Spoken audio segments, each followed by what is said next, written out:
Welcome to the F Word and Friends, and we like to talk about finance, different aspects of finance. Now, myself and Francois are financial experts in investments, but definitely not in marketing. And it's actually a new, I would say, industry that's formed now with personal marketing influencers, if I can call it that. And that's why we decided to bring in an expert, in Christine. Welcome.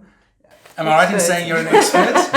Well, I've been doing it for like almost 20 years, so I think let's call it an expert. I'll just go on that. So just marketing as a broad, for us as a corporate to market, you try different avenues, and they say 50% of marketing works, but you don't know which 50%.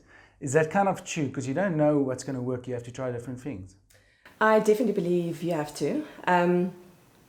If you're worrying which ones works and which don't, just stop doing it and see, because the results will not come in. I think the interesting thing about marketing is everybody talks about technology changing. Marketing changes almost every day. Algorithms are really against us. The one day we think we've got it, we know what's going on, and tomorrow they change that. So it is a little bit of like, you need to kind of stay on top of the trends. But tell me a business that doesn't need marketing. Very true, and that's why Coca-Cola, I mean, that's a good example. Everybody knows Coca-Cola, everybody knows what it tastes like, but they still market every day because you need to be top of mind. And then let's talk about a little bit more personal branding, because that's, like I said, a new industry that's formed. Is it important to have a personal brand? Because I know a lot of people, like PJ, maybe listening to this, it's more difficult for them to put themselves out there. Is it necessary? Do you have to, or not really? A personal brand depends on where you are in your career. It's like a CV, it's like building your career. If you're in the eye of a spotlight or a professional in a certain industry, it's building your portfolio and also setting your goals where you want to be. Every company has to have your values, your goals, your strategies in place. If you don't have that as a normal human trying to achieve those certain goals, how are you going to get there? And how are you going to stay true to who you are as a person? So personal branding for me is 100%. All your decisions depends on who you are, where you want to go, what you want to achieve, and making sure that you kind of don't skyrocket in different directions, because you'll be confused at the end. I like that. So your personal branding is one side, and I think social media is then on the other side. You don't necessarily have to be on social media, or these days, should everyone be on social media? Or listen, once again, what do you want to achieve? It is such a great opportunity to connect with people. People forget why social media was initially launched. Facebook was launched to become friends or connect with your friends. It's a social platform. Over the years, we curated it a lot and everything is planned, and we're losing a little bit of that authenticity. Yeah. So I'm not saying everybody should be on some form of social media. The different platforms speak to different people, and that's what I love about it. So if you're more in the business sense of things, you'll probably be on X and LinkedIn a lot more. But you're still human. You still go home and you still go check some golf swings on Instagram, or that gets fed through. So I love especially using my husband as a case study, because he gets like roped into, he'll delete some apps on his phone and the next moment he'll be on there. But he's like an anonymous follower. He doesn't engage, but he kind of likes to get his newsfeed because it's quick, it's easy. If you follow the right platforms, you kind of get that. But from a personal perspective, especially if you are a professional in an industry, and you want to get your voice out there, when you're putting it out there, it's like a broadcast, it's like a radio, but you don't have to pay for that. If you say something, people can listen, and you don't have to pay for a radio interview or for a TV interview. How often you talk about it is going to be how successful you will be, and how many ears kind of will hear what you have to say. I think for us, we've got a lot of sportsmen and sportswomen clients. And for me, one of the biggest things I've seen with them is they haven't set themselves up as a brand whilst they're in sport. And then after that, they don't know how to leverage themselves out of that, because they didn't create a brand that people want to be associated with, or brands or employers, or anything like that. What type of tips do you have for those people, or what route would you go with them? Listen, the first thing I'd say is, if you didn't have the sport that you competed in, what would you be? Because that would automatically show some form of an interest. Yeah. And start with that hobby. A little bit, it's like putting 10% away every month of savings. You need to start investing. You can't be a professional sports person forever. Unfortunately, your age will be against you. So figure out who you are without that specific sport which is currently defining you, because that is where you're investing 99% of your time. And for a professional athlete, you need that. You need to be dedicated. You need to be focused. But have a plan in place for, all right, what's going to happen after? And I think things have changed a little bit for some of the sports guys. I see, some of them have got sideline businesses, if it's a small thing here, a small thing there. But you're a public profile. If a company wants to invest in you already, start building that relationship and say, well, I'll be the face of the brand if you connect with that brand and feel you feel authentic towards that brand. Because one day when you don't play the sport anymore, that's an easy fit of like, well, we've walked this path already without me physically working for you, but let's see how we can continue this journey. So building that platform, but taking the sport out, because you shouldn't lose who you are as a person and let just the sport define who you are. It's just a small part of it. Yeah, so like the starting point is you have to be authentic or know what you want to achieve, know who you are in any industry. I think sports definitely, but I think in any industry. And then it's just about, is it consistency? Because let's say, take my father for instance, he doesn't want to be on social media, yet he loves writing. And that's why I just say to him, let's take that articles of yours and distribute it across social media, because that's where you get seen. How often should you engage in social media or just being out there? Is there a rule that you need to be, or is it just being consistent? How long is a piece of string? So it depends on also how much time do you have. If you can be on social media 24 hours a day, you'll be successful. But unfortunately, that's not how it works. The articles, automatically the item you've got, let's call it an item, to distribute. Your dad's wisdom, that is incredible. People will hang on to his words. So how do you get that out there? People will follow him just to get that years and years of experience and advice. So pick the right platform for that. Instagram is not the right platform, but you can direct people from an Instagram, which is photo and video heavy, to a LinkedIn, newsletters. There's different platforms for different messages. A short link can link somebody from an X to LinkedIn or to another platform. So I think it doesn't work. Marketing doesn't just work in silos. If you've got capacity to do one or two, do that.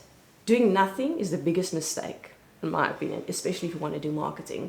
Not doing it 100% correct, it's also a mistake. Just get it out there. It's an opportunity. You can go back, review, delete, see what worked for you. It's an experience. But how often you do it, how often time allows. The algorithms change that you technically need to post at least once a day and stories a few a day. The reality is most people don't have the capacity for that. A personal brand don't have capacity for that. Companies internally don't have capacity for that. So do as much as you possibly can. We normally advise our clients at least 3 to 4 posts a week, but understand when is the good times to post, and that's easily accessible. So make a plan, say, all right, we're doing an article once a week and we'll send it out on a Wednesday. We'll do a newsletter, we'll do LinkedIn, and we might share a link to the different platforms. People will also start recognizing, all right, my newsletter is coming in, my tips of advice, because people are uneducated. And that's kind of the key thing, is how do you educate them? How do you find them in their receptive space? I think from my side, a question that I've got is, you always get these flash in the pan, 15 minutes of fame type of people, or, I see that the same with celebrities and sportsmen. They've got a very short-term brand or exposure where people want to be around them and they want to have them on TV and talk shows and all that stuff. This might be a stupid question, but how do you build a long-term sustainable brand that'll take you from the end of your sport career, that you're 30 or 35, whatever it will be, and create a brand you'll be able to receive an income up until 60 or 65? What's the difference? Is there a difference between the short-term brands and the long-term brands, and how you go about building that brand? Does that make sense? I've got one rule for you, just be a nice guy. Am I allowed to say any nasty words on this? It's too late for fun. Be a nice guy. If it's sports guys, people buy into people. Yeah. It's the normal rule of thumb. So if you're going to come across as, let's look at a rugby player playing on the field, not able to maintain his emotions and want to kind of discipline the ref or discipline his chums, and having some attitude. Would brands be inclined to buy into that, or would they kill them with kindness kind of guy? Yes, I get rage. Who doesn't get rage? But I'm a professional person. I can kind of contain my emotions. So on and off the field, you need to just be able to kind of deal with that and learn how to deal. Great example, Roger Federer versus Nick Kyrgios. Yeah. I think that's basically a very good example. Everybody loves Roger Federer, and look at the brands just wants to be with Roger Federer. I think another mistake that I definitely made at the beginning is you think you're going to post something out there and the clients are going to start calling, and and it doesn't work like that. And in our business, we always say referral business is the best, or word of mouth, and it definitely is. But they work hand in hand together, I realize. Someone tells them go to Hugh for some financial advice. First thing they do is go on the different platforms and see who is this guy, and then you need to be relevant there, so it's working a different way around. So it's even good for your word of mouth that you do have these social media profiles. No, it's a CV. In the different industries, it's a CV. So people will go check out. It's almost more important than actually having a website nowadays. People first go search you on Instagram and say, okay, cool, what do you like there? And this is also kind of where it becomes a little bit more strategic, because if you're a personal brand, it's if you're becoming a professional in that sense, you need to be careful of the image you portray on social media as well. Yeah. It does get a little bit to the point where it does have to be a little bit more curated in an authentic way, that you can't just put across an image of you drinking Brandewijn and Coke at a braai and getting completely smashed, because that is not the image that, keep it off socials, pretend that it's 30 years ago and it didn't exist. Show you having a good time in a different way. But that needs to be managed a little bit better, because unfortunately we live in a time where there's always a journalist or always somebody that would like to take that small piece of that string and completely rip it apart. And the next morning you'll wake up and you'll be all over the news. And it doesn't matter which industry you're in, because if that's what you put out on social media as well, people will pick it up. If you actually go search yourself on Google, I'm not sure if any of you have Googled yourself, go look at the articles that you'll find and images and things that you didn't even know was on there. And you're like, where did this come from? It is the era we're living in. So your personal brand needs to be cleaned up as well. And you can not erase all of the digital footage that you have or the footprint that you've had over the years. But it is quite important that you kind of know where you're at, where you want to go, how you want to be perceived if you are also in the spotlight. Frans, I haven't really answered your question 100% on how do you maintain that. It is putting a strategy together. It is, as any brand, put your strategy together. How do you see yourself in 5 years? How do you see yourself in 10 years? And how are you going to execute that plan to get there? I'm not even joking when I say just be a nice guy, because people buy into that and like it a lot more.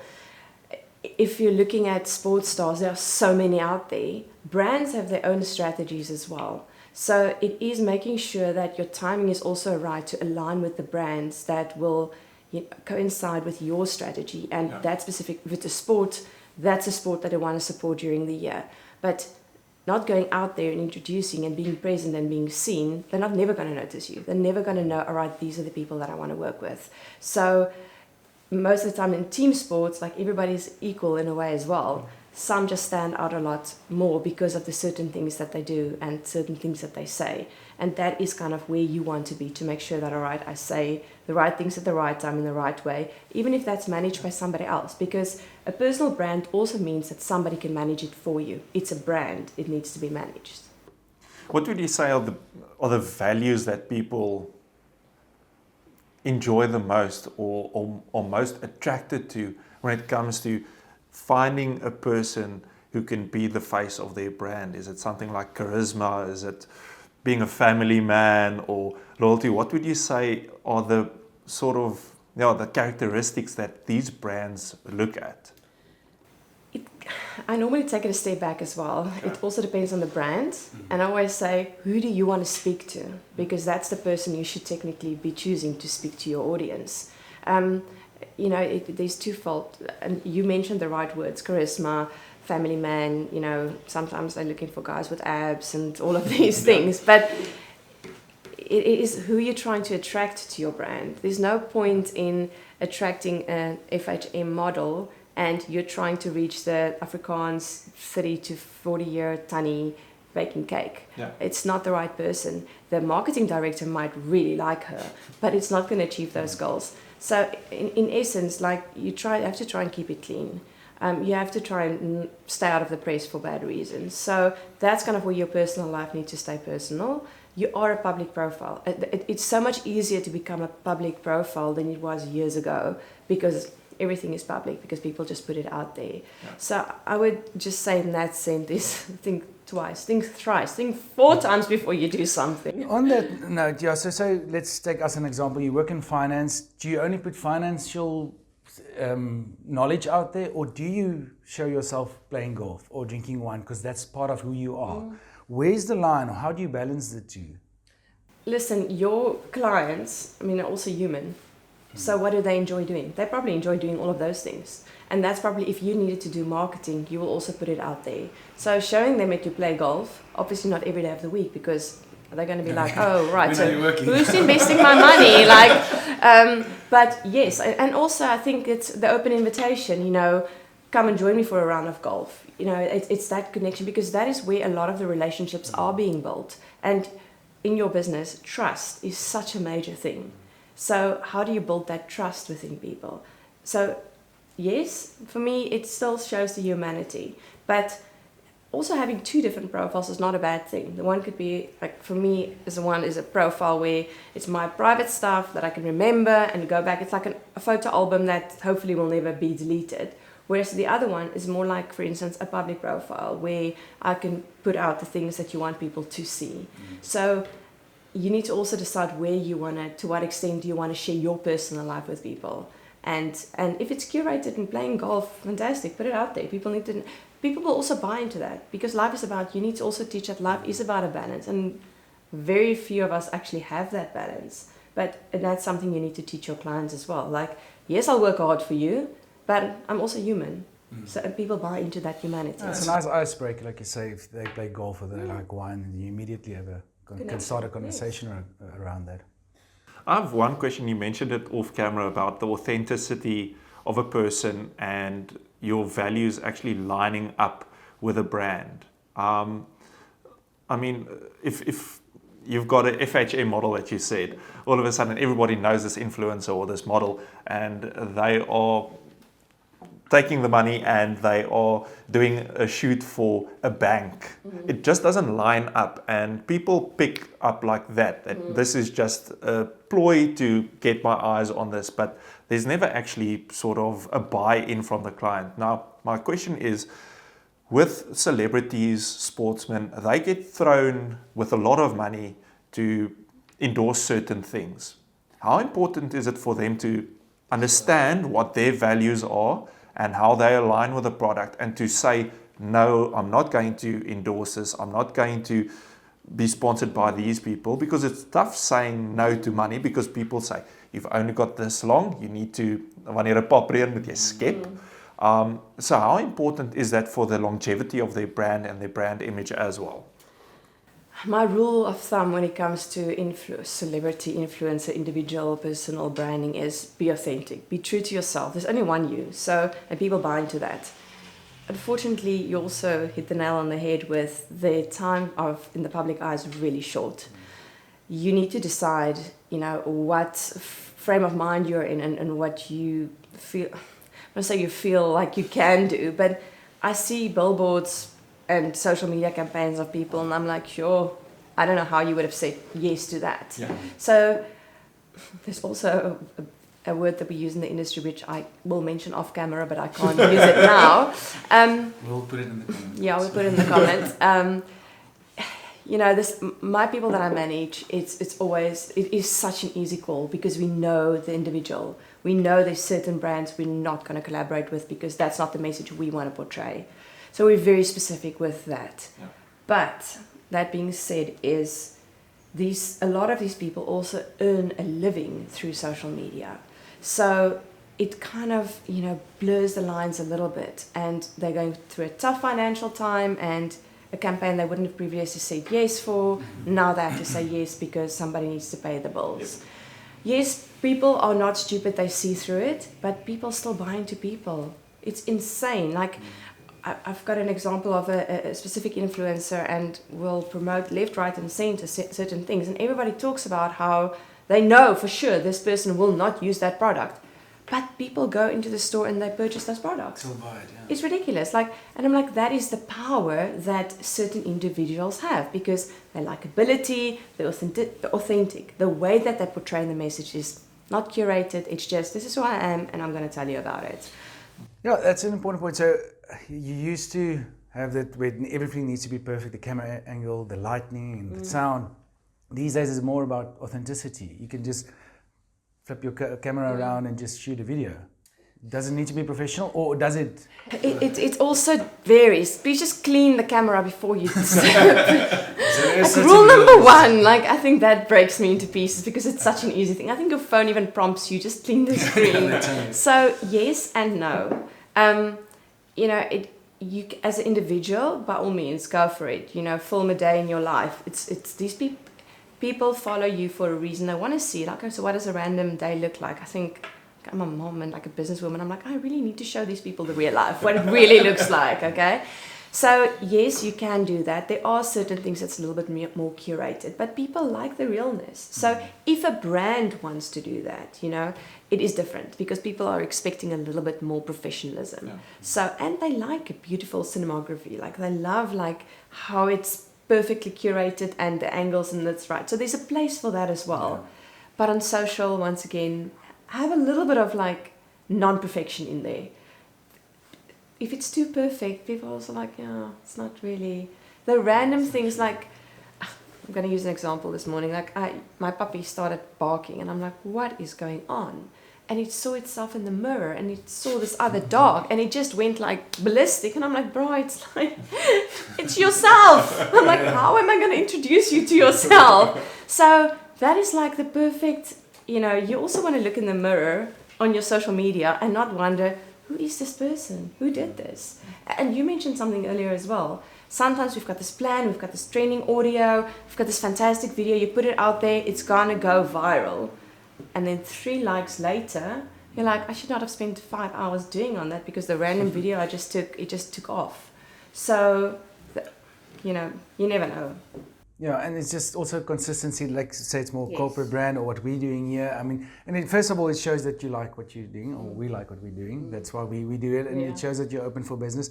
But also it's just that consistency in educating people. The first or the 5th or the 10th video is not going to go viral. Don't expect that, you know. It's just about being consistent, being out there, being top of mind. Listen, adding value. I don't think it's about going to chase the likes or chasing the views. It is exactly what you're saying. Educating, and somebody, even if it's just one person, might come across it and say, oh, I looked at that and that's amazing. Or, you know, I thought that was fun. And you're like, you did? You really did? And that is great, because, you know, you might think it's great. There's somebody who's going to connect with you. And, you know, that is what you're trying to portray, because you want to get the message out there. And you've got this platform to do that. Yes, there are more clever ways to do it and get a broader audience to view it. You know, but that's a different topic altogether. It's like, how do you make it get out there more than just feeling like the 10 people that viewed it might definitely get value. Oh, thank you. Yeah, thank you. It's been interesting, and we'll definitely work on our marketing now. No, thank you and I think hopefully some of the clients that we work with, and we can assist them in just helping them with their personal brand and leveraging from where they are now into the future. Thanks for inviting me. Cheers.